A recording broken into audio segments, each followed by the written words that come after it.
So, Erica, we had somebody email us in a question. His name is Gary P.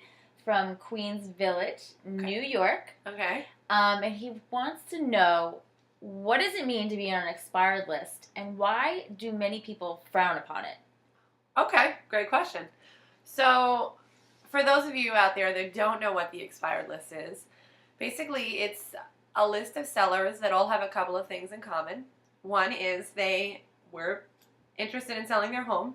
Two is they hired a professional to do so. And three is that they were not successful in doing so. They've met with a realtor, they hired that professional, they trusted them, they trusted their area of expertise, and they've made their home available, they've made their home clean, showable, potentially they've hired a stager, and they spent time, and hopefully they're not just wasting, they probably had a reason why they wanted to move, and now in that 3, 6, 9 month, a year term, they're thinking that they're going to be able to move on with their plans, and they're not able to. So yeah, they're depressed, they're frustrated. As a matter of fact, they then have a hard time even trusting anybody else to do the same job. And unfortunately, more than half of all listings end up on the expired list. So that's a pretty rough statistic out there to know that if you're going to hire a realtor, you have about a 50% chance of being successful. Wouldn't you agree? Yeah, and I guess that's basically because, and you correct me if I'm wrong, but you have to make sure that it's priced right, it's marketed properly from your realtor, and that it's prepared inside, which is why you would hire a home stager.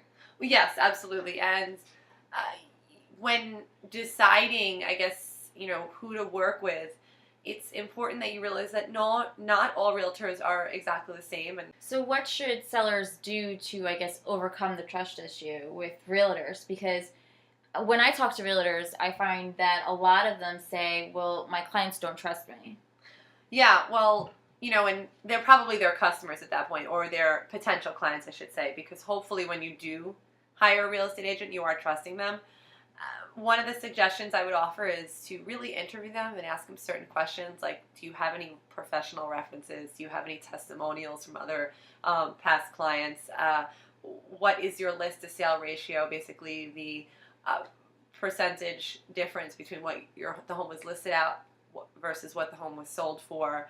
What's the average number of days on the market? How many expired listings do you have? I have the experience of working with quite a few sellers who've unfortunately been on the expired list, and most of them do really want to move on with their plans. So it's just asking someone else who they trust. But the expired list, buyers do notice that you are on the expired list, and as a result, when you relist your home, they actually oftentimes want to offer you a lower price because they kind of feel like, well, it's like stale. Nobody really wanted you the first time. Well, what makes it different? Which is why we would potentially maybe want to bring in some different type of marketing. Until next time, I'm Tori Toth with Stylish Stagers, Inc. And I'm Erica Rose Siegel with Exit Kingdom Realty. Thanks for joining us at Realtor Meets Stager.